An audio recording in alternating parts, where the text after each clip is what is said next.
What's up, everybody? Episode 7 here, and I'm going to talk about how I removed the front windshield and the rear windshield, okay?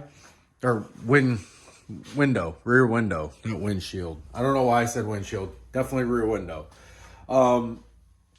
I purchased a tool that I've seen several YouTubers use, and I've never done a window before, okay? I've never taken windows out besides something like, in a door. Obviously, those are unbolted. There's usually 2 bolts inside. Turn it sideways, slide it out, whatever the procedure is. All cars are a little different. But I've never cut a front or rear window out of a car that's held in with, your urethane sealers like this. I've done a rear glass that was a molding. So like you pull the molding out and the glass itself comes out.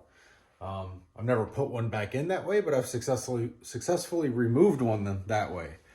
So the tool that I bought was a torpedo. Yep. A torpedo strong and sharp. Okay. That's the part number. It's about 10 inches long, 1.5 inches wide.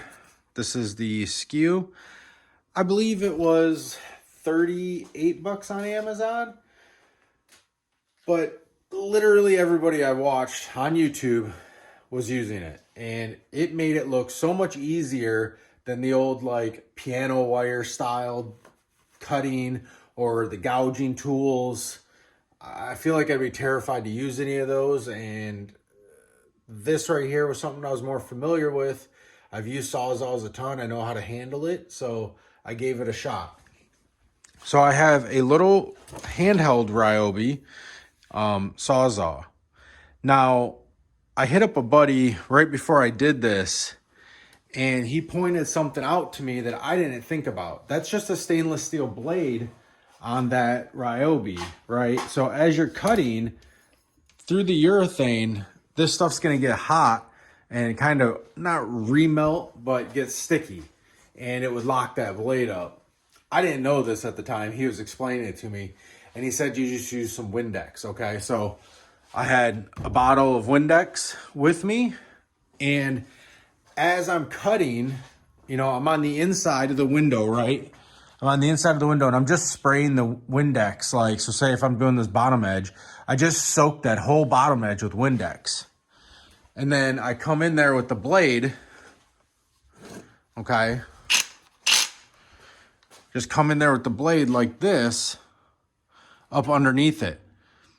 And every now and then I'm pulling this thing out and Windexing it. So it's just kind of cutting along, right?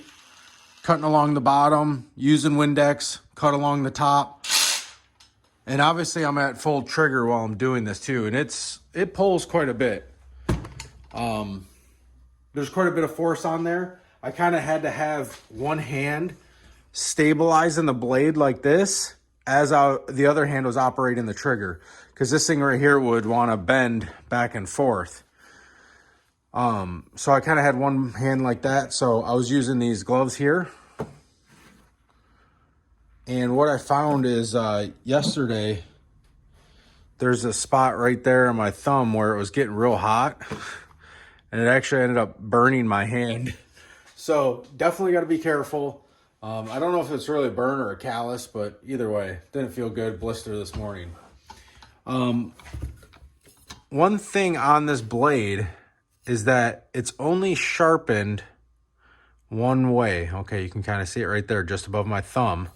So this backside's actually flat, and this side's got the sharpness edge on there. I should have used that to my advantage in a couple situations where the blade wanted to walk up towards the glass instead of towards the car. So because it's only sharpened on one side like that, it's naturally going to want to go up or down as you're using it.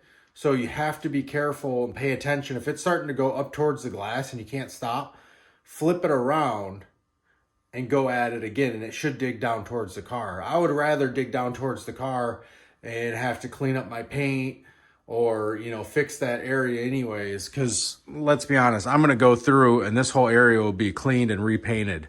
So I would rather have had to do that. Now, the rear glass, perfect. No issues whatsoever. I got it out, cut it real quick. I used a snap blade to get any pieces that were still kind of connected that I missed with this guy. So I had this kind of running my hands around the window as I was lifting the window, and it came out great. I got it down here, no problems. It's actually sitting in the back there.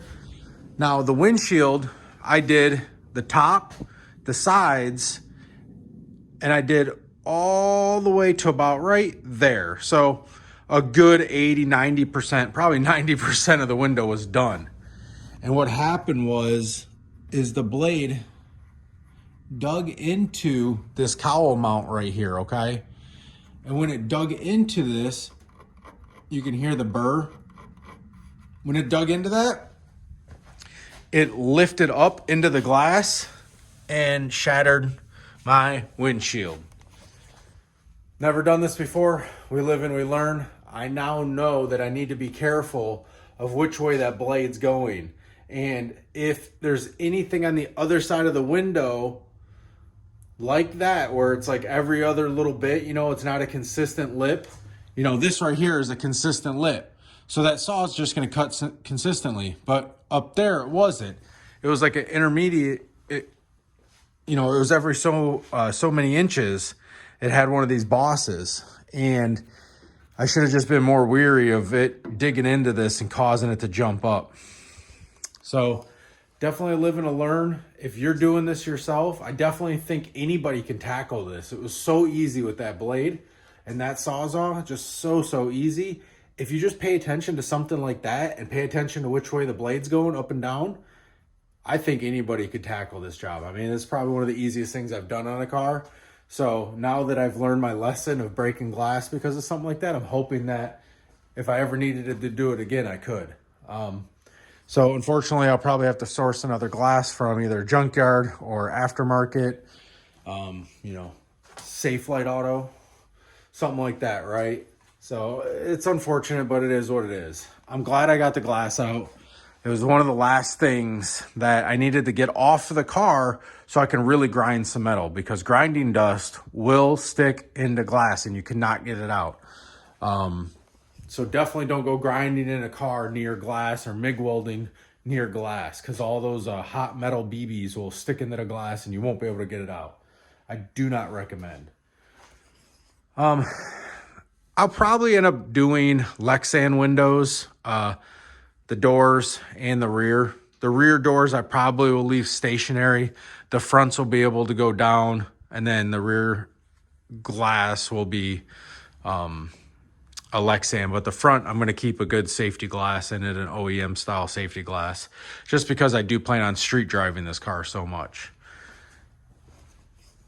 I think that's about it for removing the glass.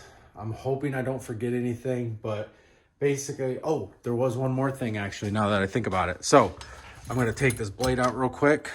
This blade did not have this little L cut into it. It was just square at the end. Now, my Sawzall takes this style L, which I know a lot of the Harbor Freight ones do too.